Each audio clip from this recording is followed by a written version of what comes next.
Hola, hola a todos y a todas, muy buenas tardes. Muchas gracias por acompañarnos nuevamente en este nuevo encuentro del ciclo Fronteras en Perspectiva, que ha venido teniendo una serie de encuentros muy interesantes con investigadoras de CONICET, todas ellas mujeres especialistas en fronteras. Y hoy voy a tener el gusto de presentarles a la doctora Luz Endere, quien va a estar aquí en un ratito sumándose a este vivo para conversar con nosotros en torno al patrimonio cultural, en torno a la legislación acerca del patrimonio cultural en el mundo y en la Argentina, específicamente en la relación con la cuestión de la frontera de la región Pampa-Patagonia, que es el tema que nos nuclea en este ciclo organizado por el Museo Roca. Quiero agradecer a todos y todas quienes se van sumando y contarles, para quienes no han estado en otros encuentros, que este ciclo organizado por el Museo Roca se propone preguntarse y conversar con investigadoras especialistas en esta cuestión de fronteras desde una perspectiva interdisciplinaria. Este es el enfoque del ciclo. El Museo Roca es una institución cultural que se pregunta por la cuestión de fronteras, tanto por su patrimonio documental, de bienes culturales, como por sus temas de investigación y sus exhibiciones. De modo que para nosotros esta problemática es central y nos interesa muchísimo poder reflexionar y conversar con ustedes. Así que vamos a estar ahora, cuando se una Luz, presentándola. Y les cuento, como en todos los encuentros, que hacia los 40 minutos de conversación va a estar la coordinadora de este ciclo, Sol Lanteri, a quien nuevamente aprovecho para volver a agradecerle a ella, a Elizabeth Moreno, a Analía Yacker, el acompañamiento y el desarrollo de este proyecto. Sol entonces va a estar recogiendo las inquietudes de ustedes. Así que quienes vayan teniendo preguntas, les pido que las vayan anotando. Así van a tener un espacio para poder interactuar con la doctora Luz Endere.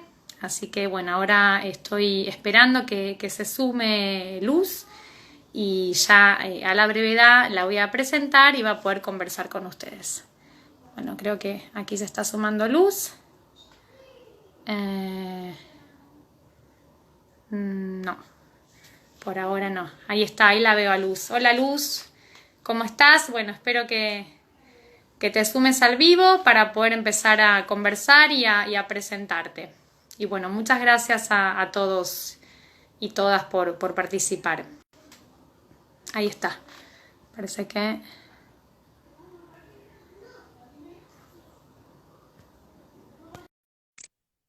Mientras esperamos a Luz, que en el próximo encuentro vamos a conversar con Silvia Rato. Así que vayan agendando también esa fecha. Hola Luz, ¿Qué tal? ¿Cómo bienvenida. estás? Muy ¿Bien bien. vos? Bien, muchas gracias por la invitación. Al Contenta contrario, de es poder participar. un gusto conversar con vos. Y bueno, yo voy a leer tu currículum muy resumido para presentarte y luego comenzamos a charlar, ¿te parece? Muy bien. Bueno, les cuento que Luz Endere tiene la particularidad de tener una trayectoria biográfica interdisciplinaria también en lo personal. Ella es abogada por la Universidad de Buenos Aires, arqueóloga por la Universidad Nacional del Centro de la Provincia de Buenos Aires, magíster en Museos y Patrimonio por la Universidad de Londres y doctora en Arqueología por la misma universidad. Es investigadora principal del CONICET y profesora titular de la cátedra Legislación y Manejo de los Recursos Culturales de la carrera de licenciatura en Arqueología en la Facultad de Ciencias Sociales de la UNICEN. Es directora del doctorado en Arqueología y docente en la misma facultad. Integra el grupo INCUAPA de investigaciones antropológicas y paleontológicas y allí dirige el programa de estudios interdisciplinarios de patrimonio, el programa Patrimonia, sobre el que vamos a conversar. Sus temas de interés son la legislación y la gestión del patrimonio cultural, los derechos indígenas sobre el patrimonio cultural, el tráfico ilícito de bienes culturales, la arqueología pública y los sentidos y significados asociados al patrimonio. Es autora, como podrán imaginar, de varios libros, capítulos de libros, artículos y programas de divulgación. Así que nuevamente, Luz, es un gusto charlar con vos.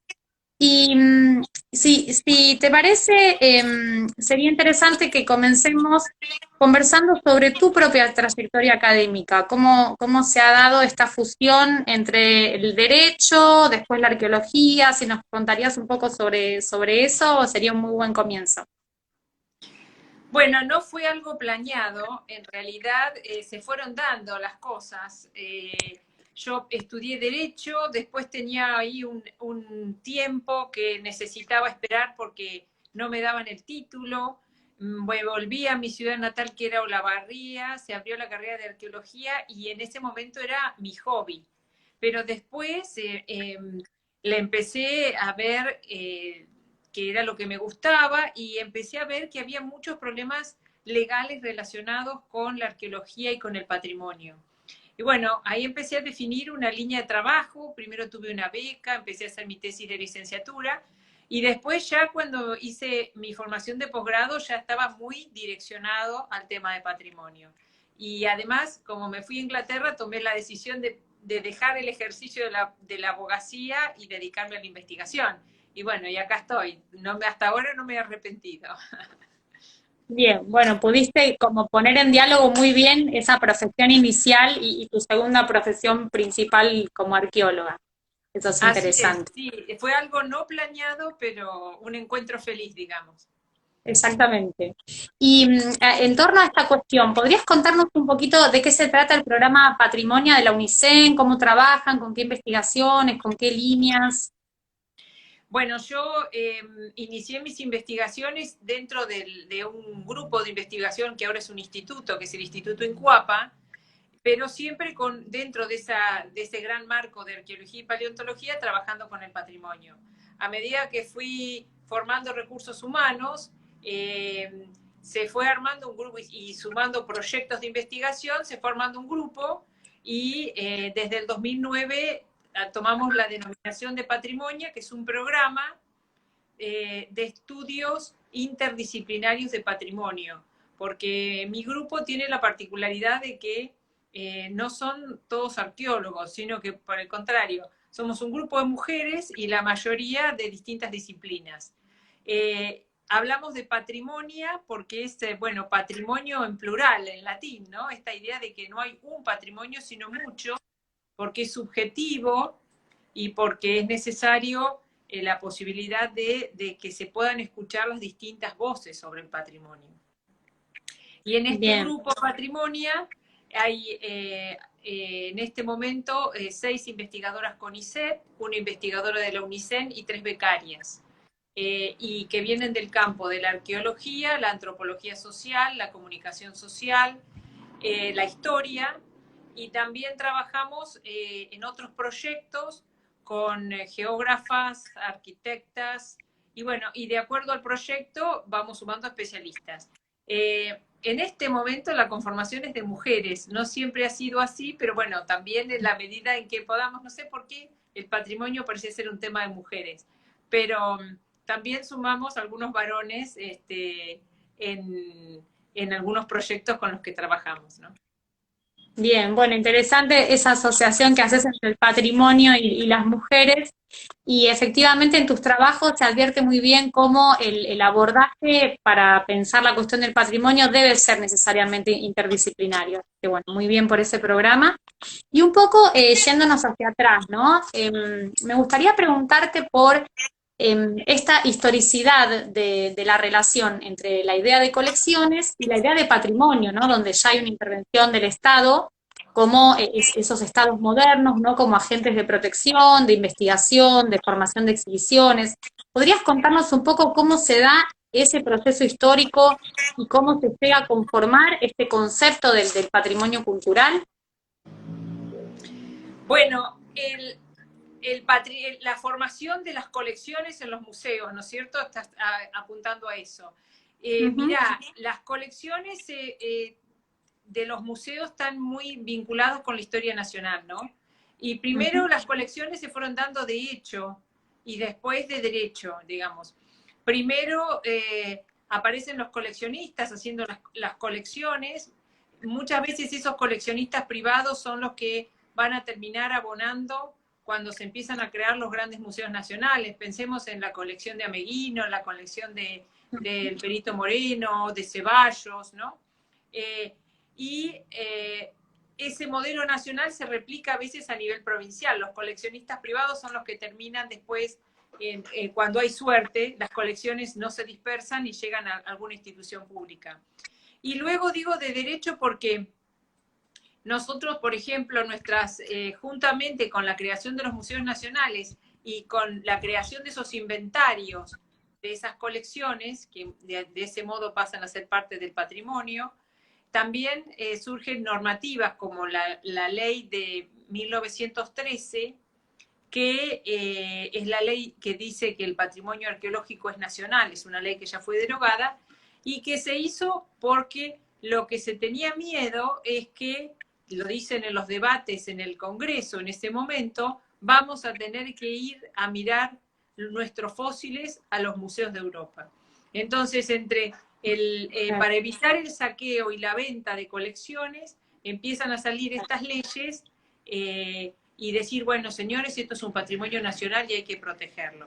Sobre todo, recordemos que el patrimonio, tanto arqueológico como el paleontológico, que son los fósiles, son dominio público del Estado desde el año 1913 en la Argentina. Es decir, pertenecen al Estado.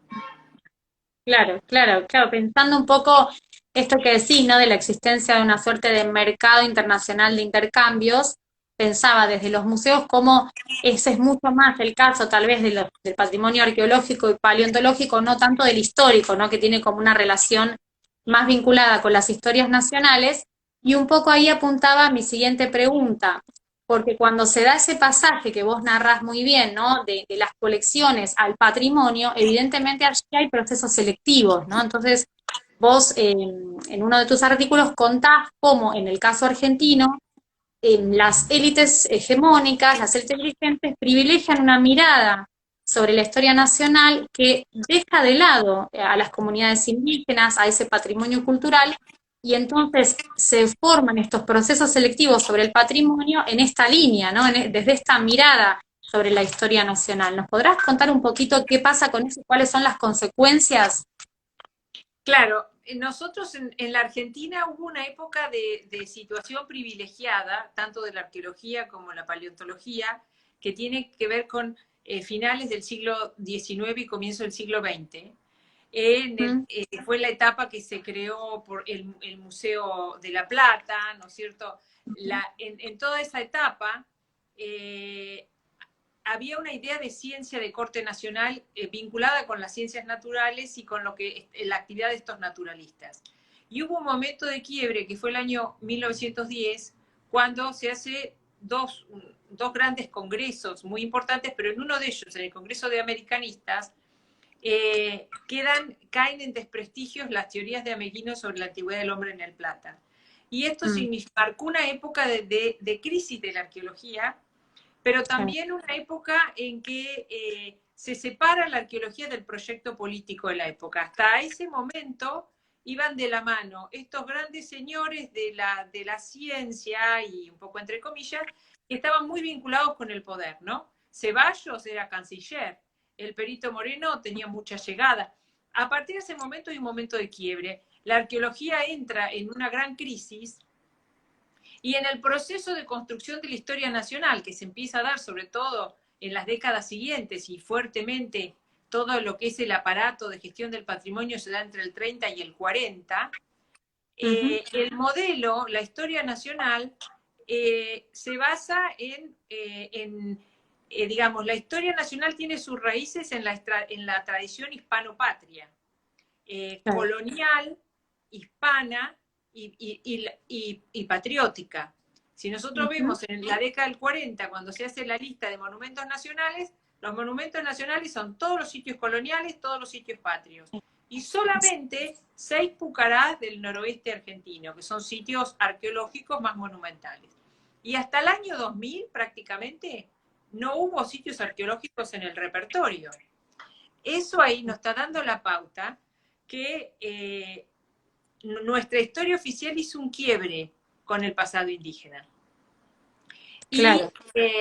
Y Y si bien seguía esta ley que el patrimonio arqueológico era un patrimonio nacional, había una suerte de desposesión de los pueblos indígenas, porque estaban como desconectados del patrimonio arqueológico, ¿no? Mm.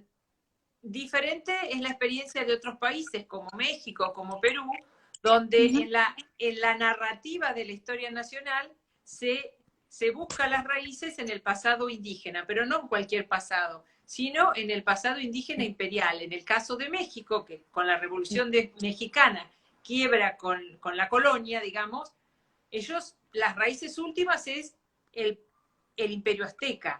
En Perú, las raíces últimas es el imperio inca, es decir, no, hay una selección también ahí, ¿no? Hay un proceso selectivo.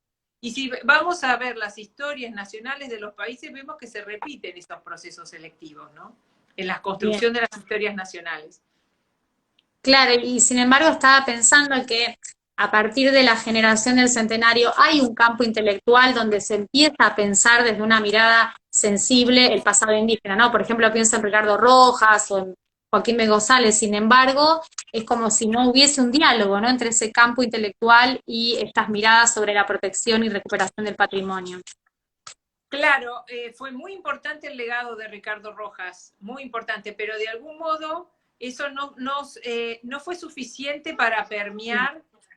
Sin embargo, nosotros tomamos en un trabajo que hicimos hace muchos años con Irina Podgorny el antecedente del informe de Ricardo Rojas en la restauración nacionalista como un antecedente muy importante para la ley de 1913, porque él en el informe de 1909 recomienda un proyecto de ley que se iba a hacer en Perú, que después tiene muchas similitudes con la ley que después surgió. Sin embargo, el tema indígena, o digamos el reconocimiento a los pueblos indígenas no se da hasta la década del 50, claro. Pero por otro lado, ¿no? Por el lado de los derechos del trabajador, del convenio el primer convenio de la OIT, ya en la época de Perón.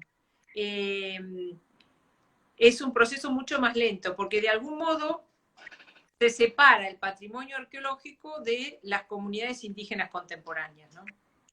Claro. Sí. Yo creo que casi hay que esperar mucho más acá en el tiempo para ver alguna relación. La fuerza del relato nacionalista de los héroes de Mayo, digamos, es como muy contundente. Claro. Bueno, estamos conversando con Luz Endere, así que, como les decía al comienzo, vayan anotando sus preguntas, sus inquietudes para cuando abramos un espacio al final de interacción. Y Luz, pensando en esto que vos trabajás en torno a la legislación internacional en este caso, ¿no? Y esta idea de cómo surge a partir del fin de la Segunda Guerra Mundial la idea del patrimonio de la humanidad. Y asociado a este concepto, ¿cómo dialogan la idea de que el patrimonio cultural y el patrimonio natural deben ser pensados conjuntamente con la idea del paisaje, ¿no? ¿Nos podrás contar un poco sobre estas cuestiones y cómo se pueden pensar en el caso argentino? Bueno, es muy interesante la noción de paisaje que empieza a surgir en el campo doctrinario. Como primero los expertos en patrimonio se empiezan a dar cuenta que hablar de sitio como un punto en el espacio era un error, que había que hablar a nivel de áreas y considerar no el sitio en sí mismo, sino todo lo que está pasando en el área, es decir, los elementos antiguos y los modernos, y también el presente y el pasado, porque un paisaje no solamente es visto desde una perspectiva geográfica de lo que pasa hoy, sino que también es consecuencia del pasado. Y también otra cuestión que son las perspectivas, porque los paisajes son siempre subjetivos, entonces las perspectivas comunitarias sobre el paisaje. En el ámbito de la UNESCO, de la Convención del Patrimonio Mundial, ellos, el esquema inicial era patrimonio natural por un lado, patrimonio cultural por otro. Pero se empezaron a encontrar con sitios que no encajaban en las categorías, ¿no? Una cuestión simple es un parque. ¿Un parque es natural o cultural? Los jardines de los palacios, ¿son naturales o culturales? Pero también había cuestiones complejas, como los sitios sagrados. Un sitio sagrado es sagrado porque una comunidad le atribuye un valor sagrado, aun cuando no hay ningún elemento.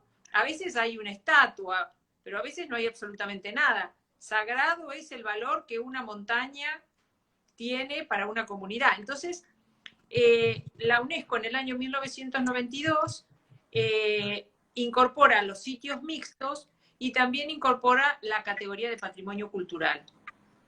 Nosotros ahí teníamos un problema porque nuestra legislación no la reconocía, pero a partir del año 2015 se modifica la ley que crea la Comisión Nacional de Museos y Monumentos y incorpora dos nuevas categorías, paisaje cultural y itinerario cultural, lo cual facilita mucho las cosas, sobre todo al momento de querer presentar una nominación a la UNESCO, pero también nos obliga a todos a ayornarnos, porque si la ley nacional está tomando esas categorías, de algún modo tiene que haber un efecto derrame y tenemos que empezar a cambiar nuestra estructura de pensar en el sitio y empezar a tomar otra dimensión. Y es muy interesante porque esta categoría de patrimonio cultural tiene en cuenta las percepciones comunitarias.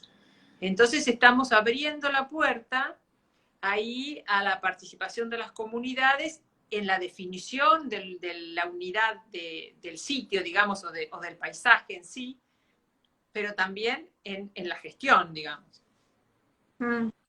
Y siendo tan reciente, ¿no?, la incorporación de esta legislación en el caso de nuestro país, ¿se pueden observar ya transformaciones a nivel de las prácticas, de la gestión cultural con comunidades? ¿Qué observás vos sobre eso? No, todavía es muy reciente, pero sí que hay otras legislaciones provinciales que la habían incorporado. Pero yo creo que se viene un cambio importante y también necesario en el futuro, porque empezar a pensar ya protección de áreas más completas, ¿no es cierto? En relación con esto que decís de del papel de las representaciones, de los sentidos y de los significados del patrimonio, es interesante el concepto del patrimonio intangible, ¿no?, que hace tiempo que ya en la Argentina se viene trabajando desde distintos espacios de gestión cultural. ¿Nos podrás contar un poquito sobre esto y sobre cómo ves el campo de las políticas públicas en relación a la consideración del patrimonio intangible y el diálogo con las comunidades? Bueno, mira, es una pregunta muy interesante.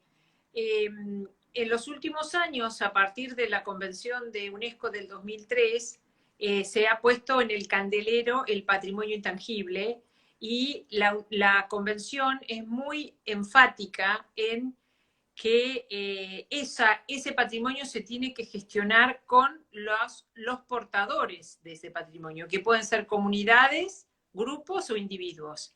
En la práctica, a nivel internacional, se ve que no siempre es así. Muchas veces se patrimonializa una determinada expresión y lo primero que pasa es que entre la gestión y algún grupo determinado medio que se la apropian y la comunidad la deja de sentir, siente que fue desposeída. Bueno, esto es lo que tenemos que tratar de que no suceda. Y es clave. En este sentido, pienso que la responsabilidad es del Estado. El Estado tiene que garantizar la participación de las comunidades a través de mecanismos que tienen que estar establecidos y que tienen que tener algún grado de obligatoriedad. Tienen que ser de algún modo vinculantes, porque si no esto, en la dinámica de nuestras sociedades se termina diluyendo. Un día te llaman para que des tu opinión, pero al otro día las cosas se decidieron y no sabes cómo. Entonces yo creo que para que las cosas sean, ahora que estamos hablando tanto de los ODS, ¿no?, de los Objetivos del Desarrollo Sostenible, la participación, la gestión participativa, mecanismos de gestión participativa, me parece que son cuestiones clave. ¿Y hay algún ejemplo que nos puedas brindar de trabajo con las comunidades indígenas en Pampa, Patagonia, en relación con esta cuestión de la aplicación de políticas públicas al reconocimiento del patrimonio intangible? Mira, ahora no recuerdo alguna en concreto, ahora que me tendría que poner a pensar. Eh, Te puedo dar ejemplos de otros países por aquí, que los tengo muy claros como para comentarte, ¿no es cierto?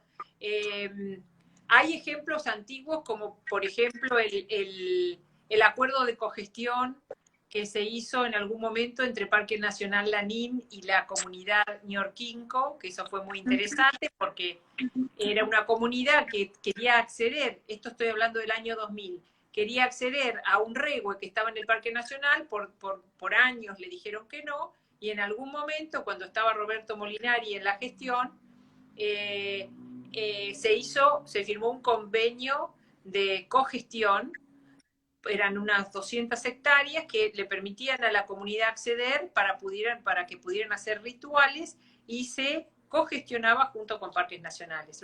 Una iniciativa muy interesante en la Argentina. Hay otro caso muy antiguo de la década del 80, cuando se encuentra un cementerio indígena en un rescate arqueológico y en una comunidad muy cerca de donde está ahora Vaca Muerta, y, y allí se decide que es un sitio de enterratorios, es un cementerio, crear un museo de sitio que se llamó Museo de Sitio de Añelo.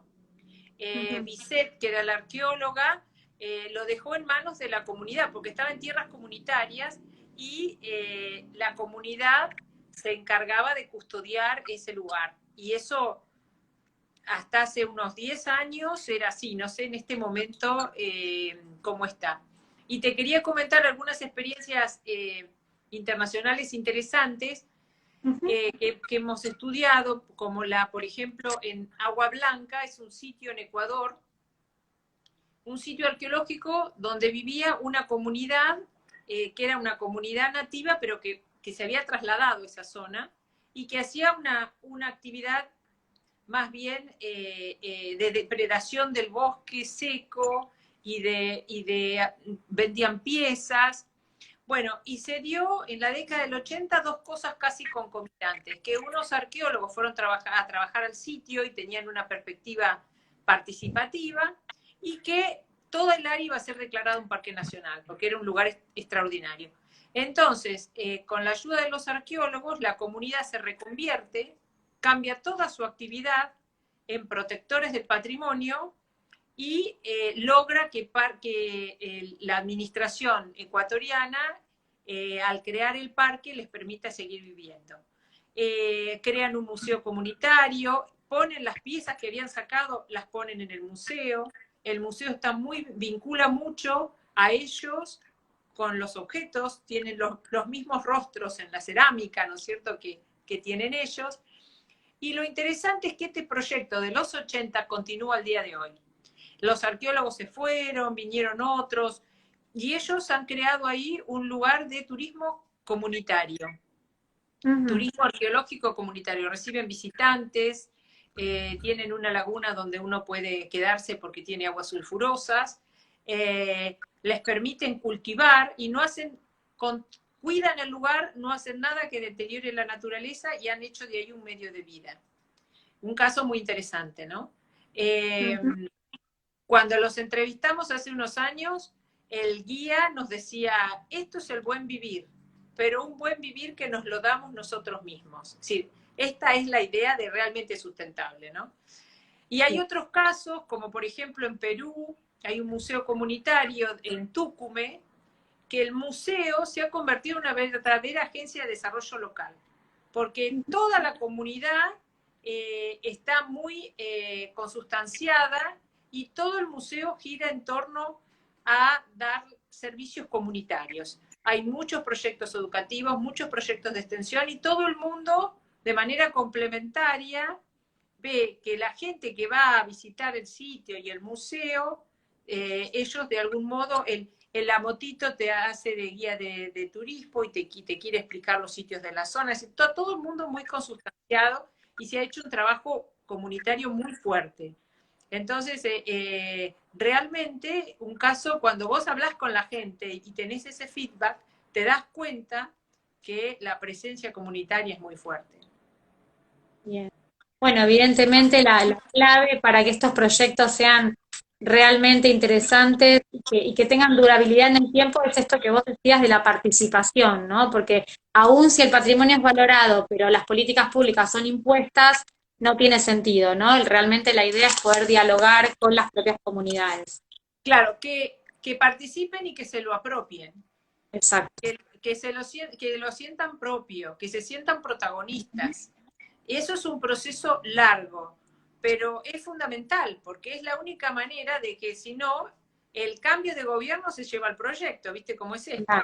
El cambio de gobierno, las crisis económicas, la gente de Agua Blanca ha superado la corriente del Niño. Cuando llega el Niño, que son meses y meses de lluvia, y bueno, han sobrevivido y después tienen que volver a armar el museo, porque después de esas lluvias queda poco en pie, y bueno, y son ya varias generaciones.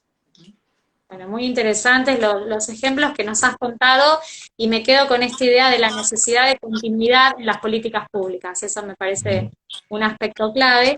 Y cuando narrabas estos ejemplos en Ecuador, comentaste algo en torno a la relación de las comunidades con el turismo. Y esta es otra de las preguntas que yo quería hacerte, que me interesó mucho de tus trabajos. ¿Cómo vos planteás esta problemática, esta tensión entre los usos del patrimonio y el turismo cultural, ¿no? Y cómo, digamos, si bien es interesante que haya turismo cultural, cómo por otro lado también está esta cuestión de la mercantilización, digamos, de ciertos usos del patrimonio que pueden generar tensiones y que pueden no ser beneficiosos para las comunidades y para el buen cuidado, digamos, y el buen uso, si se quiere, del patrimonio. Si nos querés contar un poquito sobre esto. Bueno, mira, hay muchos ejemplos de cómo se ha mercantilizado el patrimonio, pero también se ha escrito mucho de cómo evitarlo, ¿no? Cómo hacer que las comunidades puedan, puedan ser beneficiadas de ese patrimonio. Y ahí volvemos también al mismo tema y también creo al rol muy importante de los gestores del patrimonio, que a veces son directores de museos, ¿no? O de sitios muy importantes, como por ejemplo Pachacamac en Perú, que tiene prácticamente una villa de emergencia viviendo al lado, y sin embargo, cómo ha logrado que algunas mujeres, por lo menos, o que muchas personas de la comunidad tengan del sitio un medio de vida. A través le dieron talleres, por ejemplo, para que aprendieran a hacer artesanía con un plus de calidad, les enseñaron a cómo calcular los costos, y el shop del museo y sitio de Pachacamac lo manejan las mujeres de la comunidad, ellas tienen allí su dinero y ahí sacan un extra para su casa. Son autónomas, digamos. Y bueno, después tienen unos programas de jóvenes para que los jóvenes hagan unas especies de guiados con vehículos especiales, y todo el tiempo sienten la responsabilidad social de trabajar junto con la comunidad que tienen al lado, digamos. Y esto es muy interesante. Me parece también muy importante el rol de los gobiernos locales, porque los gobiernos locales son los que conocen las comunidades y los que se dan cuenta el tipo de necesidad, o que pueden relevar el tipo de necesidad que pueden tener. Y también me parece importante, muchas veces se separan estos programas culturales de los programas sociales. Y a mí me parece que en un punto tienen que ir de la mano. Por ejemplo, a nivel de políticas del Estado, ¿no? Programas culturales, pero que también tengan una pata social, o programas sociales que tengan ahí estoy haciendo lío. No sé si me ves bien. Te veo perfecto y te escucho muy bien, así que ningún problema. Se me oscureció la pantalla y me achiqué, pero no importa. Es muy importante eso. Mira, yo te voy a contar los mecanismos, ¿no? Porque uno dice, bueno, ¿y el cómo? Por ejemplo, a nivel local, trabajar con mesas de diálogo y consenso me parece una cosa importante. donde se junten los distintos actores, porque no es solamente juntar a una parte, sino a todos los actores y buscar acuerdos. Y que esos acuerdos de algún modo se formalicen y que sean el puntapié para hacer algo. Acá en la ciudad donde yo vivo, en Olavarría, hubo una experiencia para proyectos de turismo rural, que no eran comunidades indígenas, pero sí eran vecinos de la zona. Y cuando empezaron había un proyecto fuerte y 4 en etapa de planificación. A lo largo de 4 años había 40 emprendimientos de turismo rural. Pero lo que se hizo fue capacitarlos en todo lo que necesitaban, ayudarlos a armarse, digamos, buscar la complementariedad para que uno no compita con el otro, ayudarlos a conseguir financiamiento, buscar asociaciones con otras instituciones. El INTA tiene un programa de turismo rural, entonces, bueno, algunas cosas las hacía el INTA. Es decir, todo ese trabajo lo tiene que hacerse desde la gestión. Y esto es muy importante, porque ahí hay un verdadero, lo que se dice, un apalancamiento, ¿no es cierto? Y a veces es lo que está faltando, porque todo a pulmón lo puede hacer alguien que tiene espaldas, o porque tiene conocimientos, o porque tiene contactos, o porque tiene dinero. Pero el resto de la gente no lo puede hacer todo a pulmón, ¿no? Sí, y la realidad es que es interesante cómo vos estás planteando ejemplos donde se han logrado estos equilibrios y cómo se necesita mucho de gestión, mucho de institucionalidad, pero también el respeto por la autonomía de las comunidades, ¿no? Como el logro de esos equilibrios. Y me imagino por todo lo que decías que también es clave la formación de los gestores culturales, ¿no? Que sea una formación Claro, la idea es que esto sea un tiempo y que después puedan volar solos, ¿no es cierto? Que eso es el mayor logro, y ahí es realmente sostenible, cuando pueden volar solos. Bien. Bueno, Luz, estamos recibiendo varias consultas, inquietudes. En un ratito vamos a abrir, en unos minutos nada más, a las preguntas. Así que gracias a todos y todas quienes se van sumando a esta charla tan interesante con Luz Endere. Y Luz, me queda una pregunta final antes de abrir al diálogo con el público. ¿Qué es esto de cómo vos planteás, ¿no? Que el patrimonio cultural, el respeto y la valoración del patrimonio cultural es un modo interesante y fundamental para acercar el pasado al presente de las comunidades, ¿no? Y vos citás a David Lowenthal, ¿no? Con esta idea de que el pasado no sea, hablando de estas comunidades, un país extraño, ¿no? Sino que sea un espacio de cercanía, que forme parte de las representaciones, de los sentidos, del trabajo del presente. Me interesa quedarme con esa idea como cierre.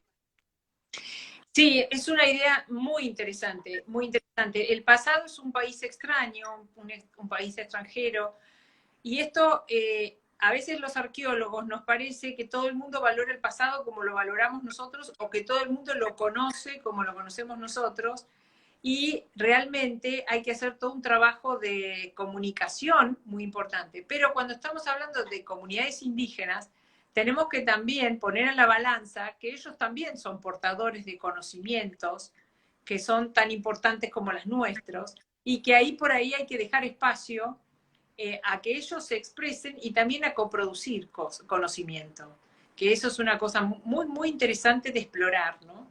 Y darles a ellos el espacio que también puedan contar lo que ellos saben, porque a veces hay que activar la memoria, ¿no? A veces cuando uno hace una entrevista, empieza a hablar con una persona mayor, primero te dice que no recuerda nada, y de pronto empieza a hablar y hablar y hablar y se activa, ¿no? Y hacemos una reunión y se juntan varios y habla uno, y al rato empiezan los otros a recordar también. Entonces, todos esos mecanismos de recuperar la memoria, ¿no? Y de darle valor a esa memoria que eran como cosas sueltas, desilvanadas. Bien. También es muy importante. Bueno, muy interesante esa idea. Acá hay un comentario que dice: hola, hice el caso del Museo de Artes de Medellín con su programa donde incluyeron a las prostitutas que trabajaban en la misma zona del museo como guías y curadoras de muestras. Bueno, un ejemplo en la línea de lo que vos venís comentando y explicando. Y voy a recuperar las preguntas que me está mandando Sol Lanteri. Espérenme nada más que unos segunditos porque las miro en la computadora. Ahí estoy. A ver, una de las preguntas es, ¿alguien quiere saber, dice Sol, qué lugar arqueológico interesante recomienda Luz para visitar en la Argentina? Obviamente luego de la pandemia. Está la aclaración en la pregunta. Bueno, muchos, Muchos, sí. muchos. Bueno, mira, cerquita en la provincia de Buenos Aires, Arroyo Seco es un sitio wow, ¿no? Que por ahí no se puede ver mucho en el sitio, pero sí en el museo. El Museo de Lobería también, muy interesante. Eh, Después, bueno, tenemos toda la línea de Fuertes y Fortines, lo que pasa que a veces son difíciles visitarlos. Y después, bueno, hay sitios, a mí me interesa, me gusta mucho el Parque Lihuel-Calel, que está en La Pampa, Intihuasi en San Luis, y ahí cerca de Intihuasi hay sitios con pintura rupestre. Y después, bueno, por supuesto, la Cueva de las Manos, alucinante. Y, y a mí me encantan los sitios del noroeste, los Pucará, el Pucará de Tilcara, todos los otros Pucará que están cerca, el Pucará de Tilcara abierto al público, Tastil. Ahí la perdí un momento a Luz. Mm, Les pido un momentito de paciencia que algo sucedió con la conexión. ¿Me escuchás, Luz? Bueno, ahí nos estaba contando Luz la cantidad de Ahí estoy, ahí mensajes. estoy. Ahí estás, ahí estás. El Santa Rosa de Tastil es una ciudad preincaica, magníficamente conservada, que está en Salta. Bueno, los graneros de la Poma.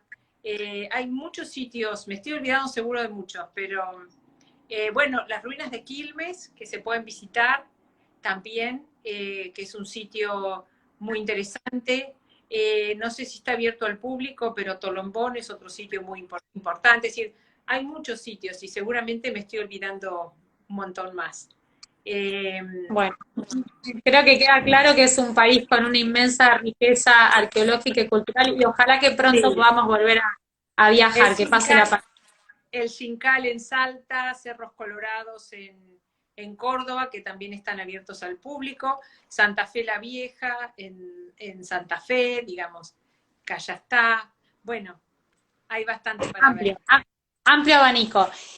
Bueno, tengo varias preguntas más, Luz, a ver a cuántas llegamos a responder.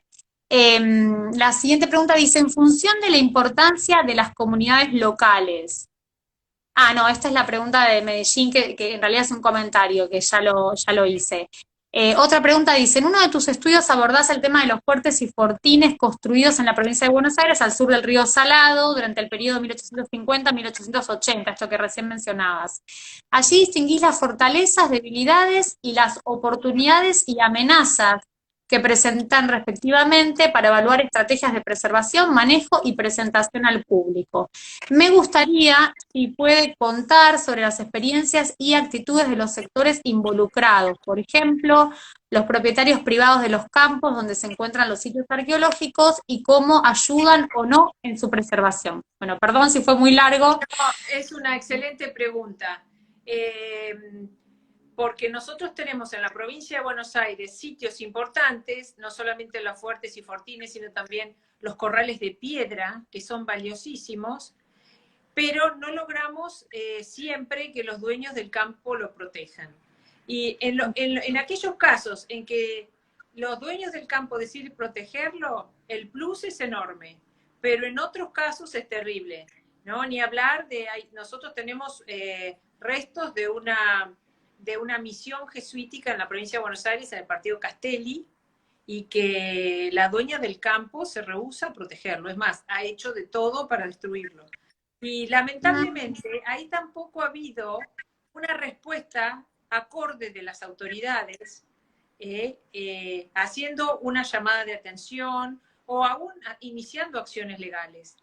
Porque nosotros como investigadores nos podemos quejar, pero nosotros no somos Greenpeace del patrimonio. Y lamentablemente ahí está fallando el rol de la provincia de Buenos Aires en la custodia, en la protección de esos sitios. Ahora recientemente hay una persona conocida en el mundo del patrimonio que está a cargo y ojalá pueda cambiar las cosas, porque se necesita mucho un rol de gestor del patrimonio fuerte en la provincia de Buenos Aires. Es una provincia muy impactada, impactada desde el punto de vista del patrimonio natural, impactada del patrimonio cultural, y es fundamental. En otros casos, los fortines o los fuertes están cerca de los arroyos, y ahí el problema grande que tienen es las inundaciones recurrentes en la provincia de Buenos Aires. Están en una situación de vulnerabilidad. Y también me parece clave, que no se ha hecho de manera suficiente, un relevamiento completo de todos los fuertes y fortines. Porque, no sé, sabemos mucho del fortín Miniana porque lo investigó un conocido arqueólogo, Facundo Gómez Romero. Sabemos mucho del Perdido porque fue la tesis de Julio Merlo. O lo mismo del fuerte Blanca Grande, pero hay otros que necesitan investigaciones más profundas, o por lo menos delimitarlos en el espacio, porque está prácticamente perdido el lugar. Entonces hay una tarea muy importante. Y ni que hablar de los corrales de piedra que investiga Victoria Pedrota, y que son muy importantes en todo el paisaje de Azul y de Tandil. Y que además son lugares muy bellos. Me estoy olvidando un sitio precioso en Olavarría, donde hay pinturas rupestres, que se llama Curicó. Lamentablemente no se permiten las visitas, pero para mí es el punto más bello del partido de Olavarría, y además el más alto, donde hay una visión panorámica. Por eso mismo fue elegido no solamente como mirador, sino con un uso ritual, ¿no? Y ahí hay pinturas rupestres que estuvo investigando, entre otras, Victoria Pedrota. Bien, de modo que registrar e investigar el patrimonio es un paso previo para su protección, y que no debe librarse a la voluntad de los privados el cuidado del patrimonio. Debe haber políticas públicas que puedan trabajar en estos temas. Claro. En primer lugar, una ley para la provincia de Buenos Aires, pero también hay que hacer un registro, yo creo que en un GIS. Nosotros hemos hecho, en la tesis de Carolina Mariano, hizo un GIS del patrimonio arqueológico de Olavarría, pero eso debería ser una política fundamental de gestión, saber dónde están y tener toda la información sistematizada. Porque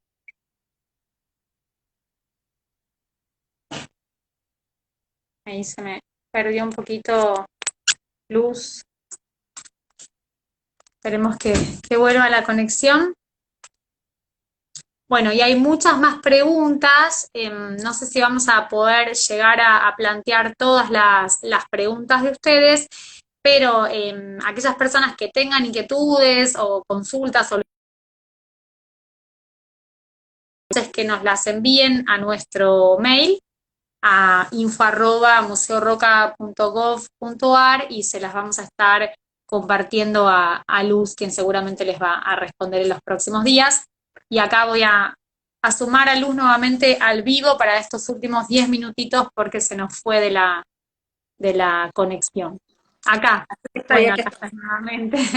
Bueno, creo que tenemos tiempo para una o dos preguntas más, así que miro acá lo que me está mandando Sol.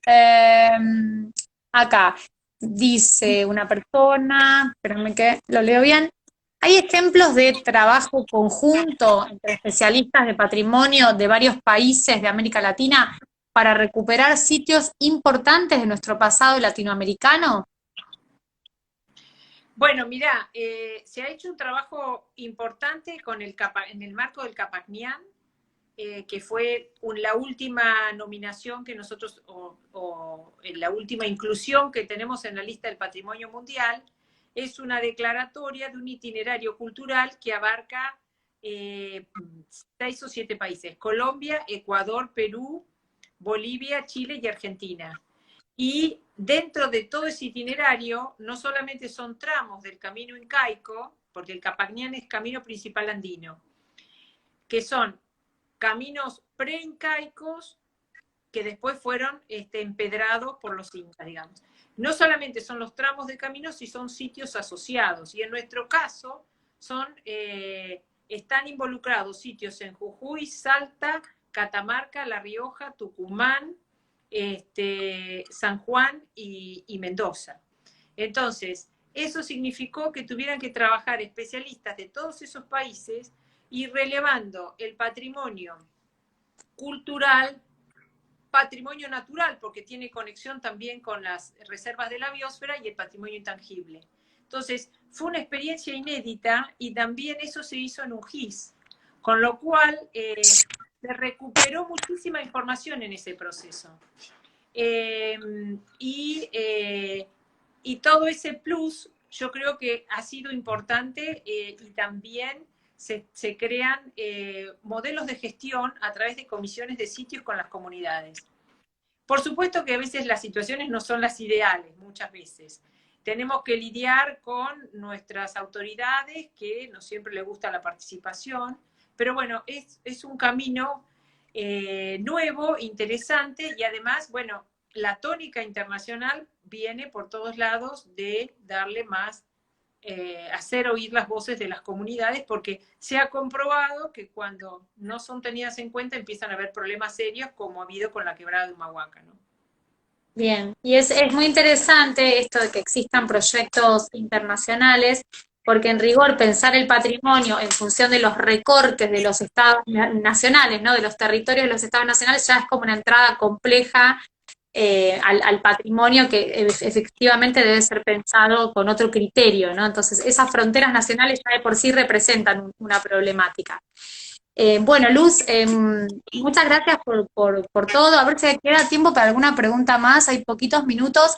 Quiero destacar que se está sumando público de distintas provincias del país, de museos, de instituciones culturales, de nuestras direcciones también, el Ministerio de Cultura de la Nación y la Secretaría de Patrimonio, así que está siendo un encuentro muy interesante. Y a ver si queda algo más por aquí. Bueno, creo que has contestado casi todo. No quiero abrir nuevas preguntas grandes porque nos queda poquito tiempo, así que simplemente te vuelvo a agradecer y a todas las personas que nos han acompañado, y muchas gracias por estar en este ciclo de Fronteras en Perspectiva. Recuerden que el próximo encuentro, en 15 días, va a ser con Silvia Rato, con quien vamos a estar cerrando este ciclo. Muchísimas gracias, Luz. Yo te agradezco la posibilidad de llegar a un público al que no accedo, porque siempre me manejo en los ámbitos académicos, y pido disculpas si me olvidé algo importante, porque bueno, estamos haciendo un paneo demasiado general y demasiado amplio, y nos vamos del pasado al presente, y seguramente me debo haber olvidado cosas importantes. Bueno, no sé si te habrás olvidado algo, pero ha sido una charla muy completa donde hemos conversado sobre un montón de asuntos del pasado, del presente, del patrimonio, de la legislación, así que creo que ha sido muy rico y te vuelvo a agradecer en nombre del Museo Roca. Así que gracias, será hasta la próxima y gracias a todos y todas por acompañarnos. Muchas gracias. Adiós. Adiós, adiós.